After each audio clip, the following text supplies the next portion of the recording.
नमस्कार मंडळी, आपल्या सर्वांचं खूप खूप स्वागत आहे। आज आपण बाजारात मिळतात असे अगदी क्रिस्पी असे स्प्रिंग रोल बनवणार आहोत। चला तर मग पाहूया। त्यासाठी इथे मी एक बाउल घेतलेला आहे।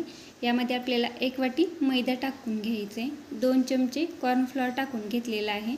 कॉर्नफ्लॉवर नसेल तर 2 चमचे तांदळाचं पीठ टाकून घेऊ शकता। यामुळे ते आपले पेपर सीट छान क्रिस्पी असे होतात। त्यानंतर यात मी थोडंसं मीठ टाकून घेतलेलं आहे आणि यामध्ये पाणी टाकून घ्यायचे आणि थोडं थोडं पाणी टाकून आपण याचं एक बॅटर बनवून घ्यायचं आहे। बॅटर हे गुठळ्या न होऊ देता आपल्याला एकदम स्मूथ असं बॅटर बनवून घ्यायचं आहे। मी इथे बॅटर हे बनवून घेतलेलं आहे।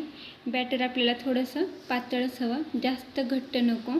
आता आपलं बॅटर बनवून तयार झालेलं आहे। त्यानंतर मी इथे गॅसवर एक पॅन गरम करायला ठेवलेला आहे। त्यामध्ये आपण हे बॅटर टाकून घेणार आहोत। पॅन चांगला गरम झाल्यानंतर त्यामध्ये आपण पळीच्या साहाय्याने असे बॅटर टाकून घेतलेलं आहे आणि एकदम पातळच आपल्याला हे पेपर सीट बनवून घ्यायचे। आता आपण याला खालून एखाद मिनिट भाजून घेऊया। 1 मिनिट भाजून झाल्यानंतर याला आपल्याला पलटून घ्यायचे। जास्त लालसर होईपर्यंत आपल्याला हे ठेवायचं नाही। अगदी सहज असे हे पलटले जातात। पलटल्यानंतर खालून पण आपल्याला जास्त वेळ भाजायचं नाही। एखाद मिनिट आपण हे खाल्ल्या साईडने पण भाजून घेतलेलं आहे आणि ही आपली एकदम पातळ अशी पेपर सीट तयार झालेली आहे। आता अशाच पद्धतीने आपण बाकीचे सगळे पेपर सीट बनवून घ्यायचे आहे आणि ती बाजूला ठेवून द्यायचं आहे। त्यानंतर मी इथे स्प्रिंग रोल टपिंगसाठी काही भाज्या चिरून घेतलेल्या आहेत। त्यामध्ये शिमला मिरची, गाजर, पत्तागोबी, कांदा आणि बारीक चिरलेली हिरवी मिरची आणि लसूण अद्रक घेतलेला आहे। त्यानंतर गॅसवर आपण एक कढई गरम करायला ठेवलेली आहे। यामध्ये आपल्याला अगदी 1 चमचा तेल टाकून घ्यायचं आहे। तेल जास्त टाकायचं नाही। तेल गरम झाल्यानंतर यामध्ये आपण लसूण आणि अद्रक टाकून घेतलेली आहे। लसूण अद्रक थोडंसं परतल्यानंतर यामध्ये आपण हिरवी मिरची टाकून घेतलेली आहे। त्यानंतर यात आपण कांदा टाकून घेऊया आणि कांदासुद्धा आपल्याला 1 मिनिट परतून घ्यायचं आहे। आपल्याला कोणत्याही भाज्या जास्त वेळ शिजवायच्या नाहीत, फक्त त्या थोड्याशा कोरड्या व्हाव्यात। त्यामधलं पाणी हे कमी व्हावं, त्यासाठी आपण ह्या भाज्या परतून घेणार आहोत। त्यानंतर मी इथे लांब लांब चिरलेले गाजर, लांब चिरलेली शिमला मिरची टाकून घेतलेली आहे आणि सगळं परतून घेतलेलं आहे। परतताना गॅस आपल्याला फुलच ठेवायचं आहे। त्यानंतर 1 वाटी पत्तागोबी चिरून घेतलेली होती, तीसुद्धा यामध्ये आपण टाकून घेतलेली आहे आणि सगळ्या भाज्या 1-2 मिनिटं परतून घेतलेलं आहे। त्यानंतर थोडंसं मीठ टाकून घेतलेलं आहे।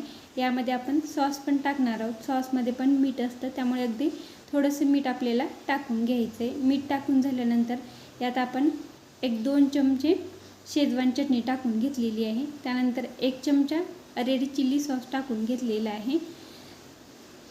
1 चमचा डार्क सोया सॉस टाकून घेतलेला आहे आणि 1 चमचा टोमॅटो केचप टाकून घ्यायचं आहे। आता सगळे सॉस टाकून झाल्यानंतर याला आपण मिक्स करून घेऊया। व्यवस्थित असं मिक्स करून घेतलेलं आहे। जास्त वेळ मिक्स करत बसायचं नाही। एखाद मिनिट आपण व्यवस्थित मिक्स करून घेतल्यानंतर गॅस बंद करून घेतलेला आहे आणि हे थंड होण्यासाठी ठेवून दिलेले आहे। स्टफिंग थंड झाल्यानंतर आपण स्प्रिंग रोल बनवण्यासाठी घेणार आहोत। त्यानंतर मी इथे एका वाटीमध्ये 1 चमचा मैदा घेतलेला आहे आणि यामध्ये आपल्याला पाणी टाकून घ्यायचं आहे आणि गुठळ्या न होऊ देता याचा आपण एक बॅटर बनवून घेतलेलं आहे। आता हे बॅटर आपल्याला स्प्रिंग रोल बनवताना लागणार आहे, त्यासाठी इथे मी बॅटर बनवून घेतलेलं आहे आणि आपलं स्टफिंग पण थंड झालेलं आहे। आता आपण स्प्रिंग रोल बनवण्यासाठी घेऊया। मी इथे एक पेपर शीट घेतलेली आहे आणि त्यामध्ये जे आपण स्टफिंग बनवून घेतलेलं होतं ते त्यावर टाकून घ्यायचं आहे। व्हिडिओत दाखवल्याप्रमाणे आपण ते टाकून घेतलेलं आहे। त्यानंतर कडेने आपण जे बॅटर बनवून घेतलेलं होतं मैद्याचं, ते थोडंसं लावून घ्यायचं आहे। अगदी थोडं थोडं आपण हे बॅटर लावून घेतलेलं आहे आणि व्हिडिओत दाखवल्याप्रमाणे आपल्याला त्याला रोल करून घ्यायचं आहे। व्यवस्थित असा रोल करायचं आहे, तळताना ते निघणार नाही। या पद्धतीने आपण रोल करून घेतलेलं आहे।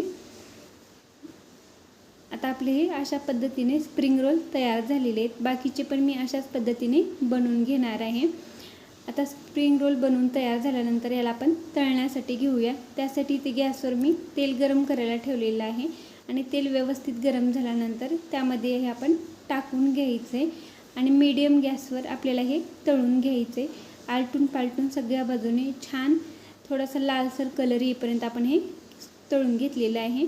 आपल्या स्प्रिंग रोलला छान असा सोनेरी कलर आलेला आहे आणि तळल्यानंतर ते एकदम क्रिस्पी असे झालेले आहेत. आता आपण याला काढून घेऊया आणि अशाच पद्धतीने सगळे स्प्रिंग रोल तळून घ्यायचे. तळल्यानंतर मी ते तुम्हाला हे कट पण करून दाखवते. एकदम मस्त क्रंची आणि आतून जे स्टफिंग आपण बनवलेलं आहे ते खूप असं टेस्टी आहे. आपण याला कट पण करून घेतलेलं आहे. हे तुम्ही सॉससोबत खाऊ शकता. अगदी करायला सोपं आहे.